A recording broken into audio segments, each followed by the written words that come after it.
안녕하세요. 윤명철 교수의 역사대학입니다.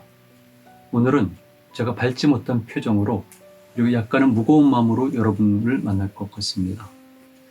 오늘의 주제가 무엇인지는 여러분들도 아마 짐작하실 겁니다. 최근에 전 세계가 그리고 특히 한국이 이 문제에 주목하고 있습니다. 잘 아시는 코로나 바이러스이고요. 중국에서 처음 발발했기 때문에 무한 폐렴으로 알려져 있습니다. 많은 사람들이 혼란스러워하고 있습니다. 그리고 걱정을 했었고요. 지금은 두려움을 넘어서 공포까지 이루고 있습니다. 이렇게 나가다가는 자칫하면 한국 사회가 큰 문제를 일으킬 것 같기도 합니다. 많은 분들이 이렇게 생각을 합니다. 이런 사태는 처음이야. 물론 당연히 처음이죠. 그러나 역사학자 입장에서 볼 때 이런 것은 처음이 아닙니다. 원래 인간의 역사 자체가 전염병, 질병의 역사 같이 왔거든요. 600만 년 전부터 인류가 이 지구의 모습을 드러냈습니다. 그리고 우리 직계 조상도 약 15만 년을 전후로 해서 역시 지구상에 몸을 드러냈고요. 꾸준히 지금까지도 우리는 질병과 싸워왔습니다. 지금 이 사태는 전 세계가 관심을 갖고 있고요. 특히 한국은 단순한 관심의 문제를 넘어서 실제 피부에 와닿고 있습니다. 처음에 이 사건이 발생했을 때는 신비스럽기도 하고 약간은 의아해하기도 하고 약간은 걱정하기도 했습니다. 그런데 결과적으로 지금 시간이 지난 다에 보니까 이제는 단순한 것이 아니라 불안감을 넘어서 두려움을 넘어서 공포감으로 가득 차 있고요. 그리고 자칫 잘못하게 되면 한국 사회 자체가 적지 않은 부분 아마 무너져 내릴 것 같다는 그런 기후도 있습니다. 사람들은 이렇게 얘기를 합니다. 이런 일은 생전 처음이야. 위중위의 사태라고 말들 하죠. 그런데 역사학자 입장에서 보면 꼭 그렇지는 않습니다. 인류는 이미 600만 년 전부터 이 지구에 발을 디딘 이래 결국 전염병, 질병과 같이 왔거든요. 그리고 호모사피엔스가 약 15만 년 전에 이 지구상에 몸을 드러냈는데요. 마찬가지입니다. 얼마나 무수하게 많은 전염병과 질병을 만나면서 우리가 살아왔겠습니까? 그런데 지금 저는 있고 여러분들도 존재하고 있습니다. 무엇을 의미합니까? 우리가 이것을 충분히 극복했다는 것이죠. 제가 조금 있다가 인류 역사상에서 또는 역사상에서 중요한 사건들을 말씀을 드리는데요. 상상할 수가 없습니다. 그런데도 불구하고 지금 우리는 이렇게 살아남지 않았습니까? 많은 존재들이 사라졌지만 인류는 남았습니다. 이것은 무엇을 의미하냐면은 결국 우리는 이런 전염병과 질병을 잘 극복해왔고 지금 이 사태도 충분히 극복할 수가 있다는 것이죠. 다만 어떤 식으로 극복할 수가 있을까? 그리고 가능하면 적은 희생을 내면서 극복하는 것이 좋기 때문에 우리는 고심해야 되는 겁니다. 오늘 제가 드리는 말씀은 약 3가지 정도로 말씀드리려고 그러는데요. 먼저 세계사와 한국사에서 이 전염병과 질병의 역사를 중요한 것만 간단히 말씀드리겠습니다. 그리고 두 번째는 실질적으로 이런 전염병과 질병이 발생했을 때 일어나는 사회적 현상들에 관해서 말씀을 드리죠. 실제 병리적 현상 말고 우리에게 더 중요한 것은 사회적 현상이라는 것이죠.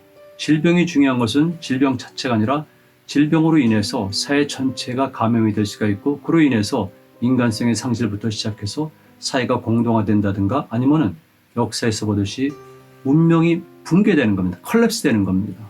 그래서 그런 걸 말씀드리고 세 번째는 가장 중요하죠. 우리는 이런 사건을 통해서 어떤 교훈을 얻을 것인가.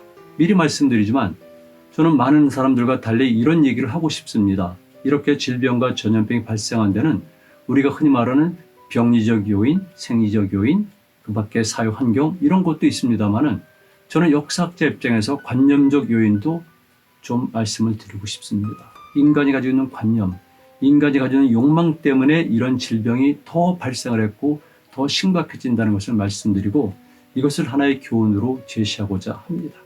저는 역사학자이지만 흔히 말하는 전염병에 관한 역사를 공부하지는 않았습니다. 다만 역사를 공부하면서 역사 현상과 더불어서 전염병에 관한 것을 관심을 가졌을 뿐입니다.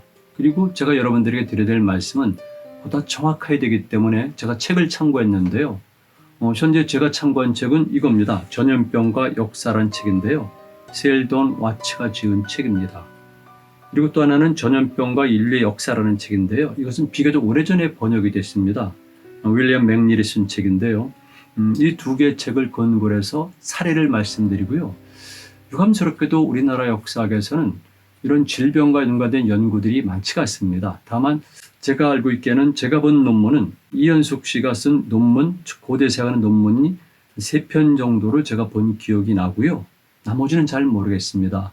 아마도 더 있겠지만 현재 우리나라 역사학에서는 이런 부분에 관해서는 주목을 하고 있지 않습니다. 거기에 반해서 일본, 특히 중국은 연구가 많이 돼 있습니다. 왜 그러냐면 중국은 워낙 전염병과 질병이 창궐했거든요. 여러분들이 알고 있는 중국사에서 유명한 밀란들은 대부분 이 질병 전염병과 연관이 된 겁니다. 여러분 잘 아시죠? 명나라 성립된 것이 무엇입니까? 결국은 농민 반란이 성공하면서 그 이전에 쓰던 몽골족의 원나라를 쓰러뜨리고 한족의 명나라를 세웠지 않습니까? 이런 것들도 전부 다 연관이 된다는 겁니다. 우선 여러분들의 흥미를 돋구기 위해서 제가 한 예를 들어보겠습니다. 여러분 혹시 300이라는 영화 기억하십니까? 300이라는 영화. 300이라는 영화는 그 유명한 스파르타가 페르시아의 다리우스의 군대를 맞아서 대군을 맞아서 싸움하는 것인데 300명의 정예 군사가 결국 그들 대군의 전진을 막는다는 것이죠. 막았기 때문에 말 그대로 테미스토클레스가 지휘하는 그리스의 해군이 살라미스 해전에서 페르시아의 대선단을 파괴할 수가 있었던 겁니다. 이것이 바로 300이라는 영화인데요. 우리는 어렸을 때 스파르탄 얘기를 많이 들었습니다. 스파르타 교육부터 해서 스파르타 그러면은 용맹스럽고 강건하고 조국을 위해서 목숨을 쉽게 내버리는 이런 걸 생각하는데요. 거기에 반해서 아테네는 좀 다릅니다. 스파르타는 농민적이라면 아테네는 도시적이고요. 스파르타는 전제적이라면 아테네는 민주적입니다. 이 두 개의 양대 세력이 전쟁이 벌어졌어요. 그런데 승리는 당연히 모르죠. 스파르타의 승리로 끝났습니다. 그래서 많은 사람들은 역사학자들도 그렇고 많은 사람들은 이렇게 해석했습니다. 스파르타는 원래 상무정신이 강하고 전투력이 강하니까 당연히 아테네 중심으로 한 델로스 동맹을 깰 수 있었다. 그런데 여기에는 사실은 함정이 있었습니다. 바로 그 시기에 매년 약 3년 동안에 매년 바로 이 아테네 지역에서는 전염병이 창궐했는데요. 이 전염병이 창궐됨으로 인해서 아테네는 군인과 민간인 합해서 약 4분의 1 정도가 죽었습니다. 그러니까 이것이 결국은 델로스 동맹이 패배하는 데 결정 요인이 된 것이죠. 그만큼 이 질병이라는 것은 중요합니다. 물론 한국도 이런 경우가 있는데요. 고구려와 수나라 전쟁을 벌일 때 1차 공격은 고구려가 했고요.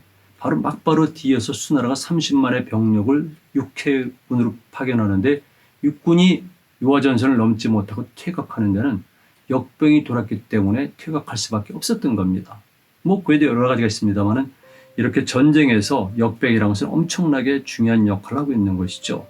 그리고 잘 아시겠지만 로마 제국이 멸망하고 다시 동로마 제국이 쓰지 않습니까? 그런데 로마 제국의 멸망, 즉 서로마 제국의 멸망 시기도 그렇고 동로마 제국의 멸망 시기도 그렇고 역병이 심각하게 돌아서 결국 로마 제국의 멸망을 앞당기는 중요한 요소를 작동을 합니다.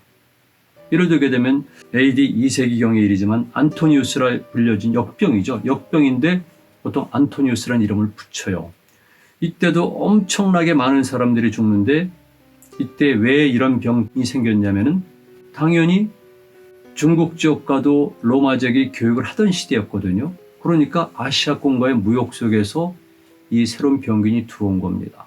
그리고 아시겠지만은 오늘날의 몽골 초원에 있어서 그 거대한 제국을 세웠던 흉노, 그 중에서도 바로 북흉노 세력이 쭉 서진하면서 결국은 그들과 접촉하고 그들에 의해서 천연두가 전파가 된 겁니다. 곰보가 되는 병. 그래서 그때도 약 15년 동안에만 500만 명이 죽었다고 합니다. 그 당시에 전 세계 인구를 약 2억 명으로 추정하는데요. 그런데 유럽의 고지역에서만 500만 명이 천연두로 죽습니다. 아비규환이죠. 여러분 소돔과 고모라 그랬을 경우에 단순하게 여러분들이 종교, 도덕적 관점으로 보는 것이 아니라 거기에는 여러 가지 이유가 있습니다만은 이 전염병, 질병도 연관이 되어 있고요. 여러분들이 특히 나이 든 세대들이 많이 본 영화지만 베너라는 영화를 한번 떠올려 보세요.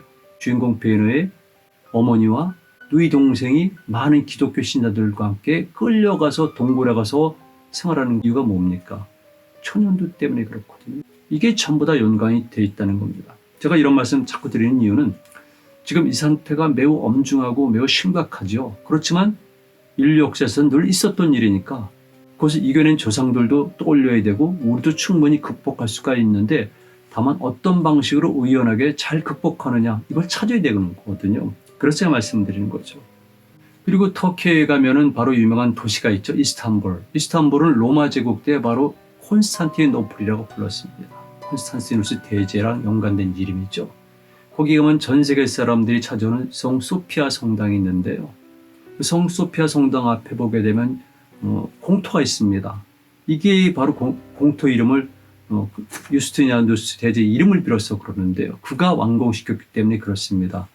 그런데 바로 그 이름을 딴 역병이 있었는데 이게 그렇게 무서운 겁니다. 이 병은 어디서 왔겠습니까? 그 이전에 안토니우스 역병은 동쪽에서, 근데 이번엔 서쪽에서 온 겁니다.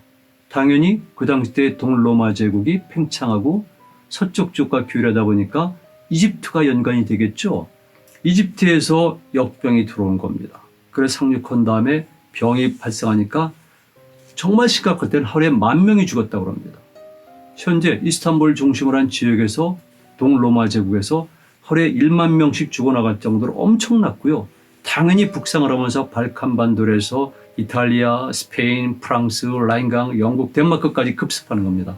그래가지고 기록에 따르면 그 당시 유럽 인구의 반 정도가 죽었다고 합니다. 여러분 상상이 됩니까? 상상이 안 되잖아요. 유럽 인구의 반이 그 당시 때 죽은 겁니다. 자, 이제 그 정도만이 아니죠. 세계사를 바꾼 역병, 질병, 전염병 하면 무엇을 떠올립니까? 누구나 할 것이 떠오른 것이 있죠. 패스트입니다. 패스트. 흑사병이죠. 새카맣게 타들어가면서 죽는 병이죠. 쥐가 옮긴다는 병. 이번에 우리가 알고 있는 코로나 바이러스도 무한 폐렴에 있을 때는 이것이 박쥐를 매개로서 전달이 됐다고 그러거든요. 패스트가 바로 쥐로 인한 것 아니겠습니까? 상상할 수가 없습니다. 여러분들이 알고 있는 많은 사건들, 많은 예술작품들, 문학작품들, 모든 것들이 다 이것과 연관이 되어 있는 겁니다. 그만큼 무서운 것이죠. 마녀사당을 비롯해서. 패스트. 서양 사람들이 가지고 있는 생각 중에 하나가 황화론입니다. 황화론. 황화론은 황인종이죠. 동적인 황인종들이 가져올 수밖에 없는 재앙을 얘기하는 겁니다. 황화론. 그게 여러 가지 의미가 있습니다만 바로 징기스칸으로 대표되는 몽골군의 침공을 얘기하는데요. 그때 몽골군의 침공 중에는 우리가 아는 군사적 침공도 있지만 바로 이 패스트입니다. 역사의 아이러니인데요. 당시 몽골 울루스가 있지 않습니까? 그런데 그 중에 하나가 킵차크 한국이에요. 킵차크 한국은 지금 러시아 모스크바 공국이 중심으로 해서 러시아를 차지하기 이전까지 240년 동안 현재 러시아 영토를 장악했던 몽골계 국가가 킵차크 한국입니다. 이 킵차크 한국의 군대가 유럽을 공격합니다. 그래가지고 쭉 서남쪽으로 내려와서 어디에 부딪히냐면은 바로 크림반도에 부딪히게 되거든요. 거길 공격을 하는 겁니다. 공격할 때 겁을 주기 위해서 어떤 방법을 쓰냐면은 바로 시체를 노포라는 것은 뭐냐면 투석기와 비슷한 겁니다. 탁 돌을 놓아가지고 치게 되면 돌이 날아가서 성벽을 깨는 건데요. 이 투석기가 있는데 투석기에 돌 대신 시체를 올리는 겁니다. 몽골 사람들은 단순하게 생각했죠. 왜냐하면 이 시신을 적은 두렵게 할 것이다. 그래서 시체를 노폐에 올려놓고 쐈는데 그 시신들은 바로 패스트에 전염이 돼서 죽은 시체들이었거든요. 다 썩어 문드러진 것들이죠. 그런데 몽골 사람들은 원래 그 사람들은 패스트가 대단한 병이 아니에요. 이몽민족들에게는 늘상 있는 병이니까 특별한 게 아니었는데 유럽인들에게는 그것이 엄청난 재앙으로 닥쳐온 겁니다. 그래서 사실은 몽골 사람들을 제가 두둔하는 건 아니지만 몽골 사람들도 잘 몰랐고요. 처음에 그 사람 폭탄을 맞은 크림에 있는 사람들도 잘 몰랐어요. 이태리 사람들이죠. 그 지역에 있던 제노아 교역소를 주로 공격한 거니까. 제노아 아시죠? 이게 바로 유럽의 패스트가 시작되는 단초가 된 겁니다. 그래서 그때부터 패스트가 말 그대로 전초래해가지고 유럽 전역으로 퍼져나가기 시작했습니다. 그 결과를 한번 상상해 보십시오. 시간이 됐기 때문에 일단 이 정도로 끝을 내고요. 뒤를 이어서 다시 패스트에 인해서 유럽 사회가 어떻게 붕괴되고 그리고 또 그 이후에 흔히 말하는 신대륙이 어떻게 전염병에 의해서 붕괴돼 가는가 살펴보도록 하겠습니다.